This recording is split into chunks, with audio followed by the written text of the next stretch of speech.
So if you're having issues with timing on the Cub here, one thing that you can test if it doesn't pick up the thread, first couple of things that I'll have you check is to make sure that when you go to pick up the thread, let's say the thread is down here, for example, make sure this presser foot is down, hang on to the thread like this, just keep a little bit of tension on here, and actually see if you can pull the bottom thread up. So what it does, the hook comes across, loops around, and then you need to pull it up, and that's where the tension comes into play. So it should pick up. Sometimes it doesn't pick up from the bottom. If that's the case, the main thing is just to keep a tension on your top thread. The second thing is when you do start to sew, make sure that you keep pressure on this thread in the back for the first 2 stitches, and then go from there. So if you do still think that it is tension related, the one thing to check is to see, one, where your hook is coming across your the needle. So there's basically you want it as close to the inside of this cutout needle here as you can. The other thing is that it travels back far enough, and where to set the timing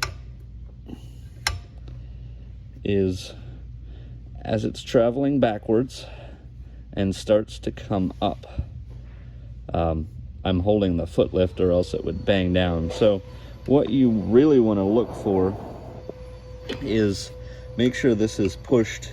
The shuttle should have a little bit of play. Make sure it's pushed as back as far as it can, and you're gonna want it right about there is where it enters the needle. So right now this driver here is actually just grazing against the needle and pushing it towards the to the left, essentially, is what it would be.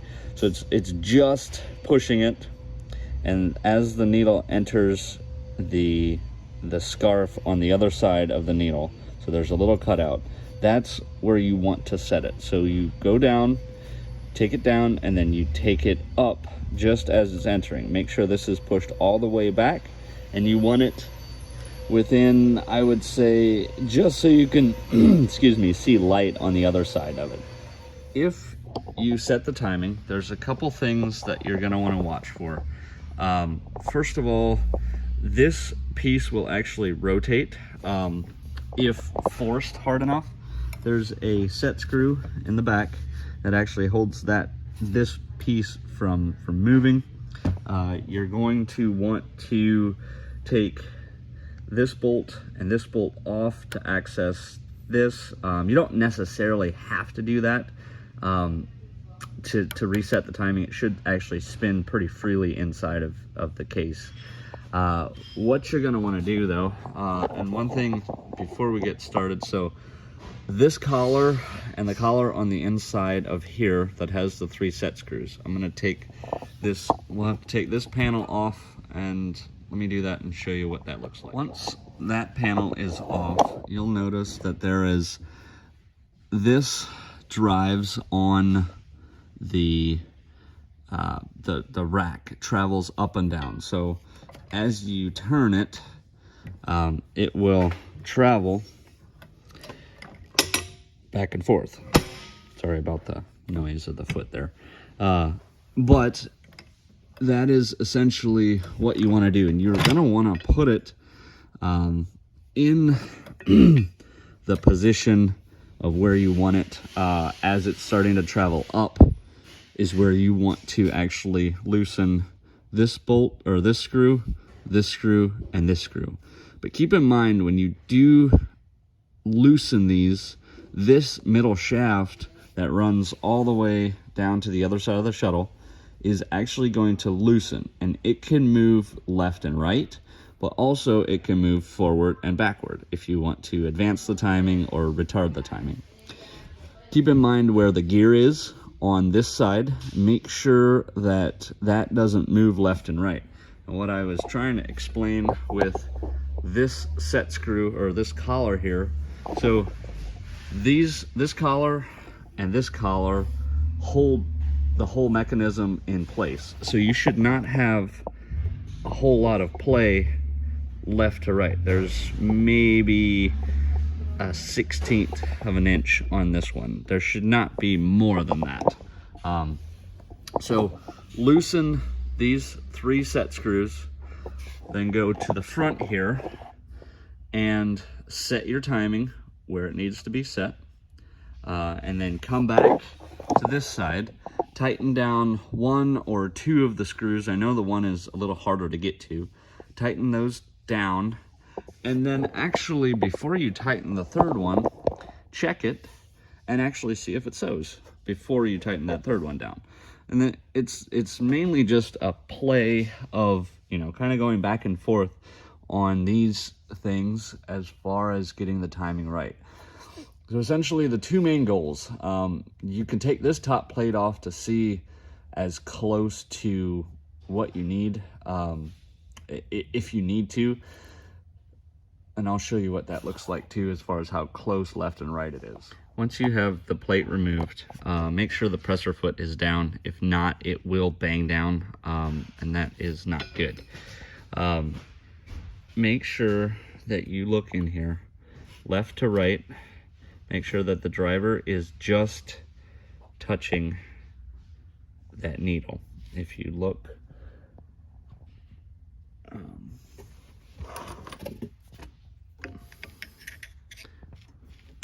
you look right here, there's not a lot of play, and is just grazing that needle.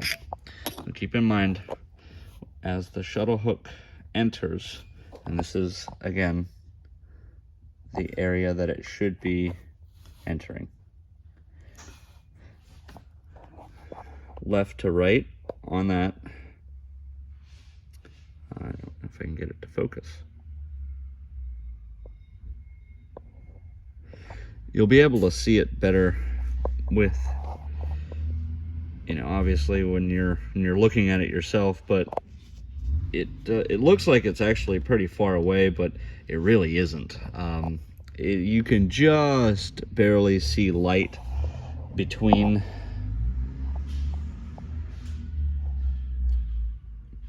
there, but at that point it should have picked up the thread. Keep in mind this driver here is actually still just barely touching that. You can see a little gap in there, but that's essentially what you want to do. When you do put this plate back on, make sure that you test it out and make sure your needle is going down right in the center of it, just because if it hits it on the way down, it can deflect the needle or cause other means of havoc on there as well.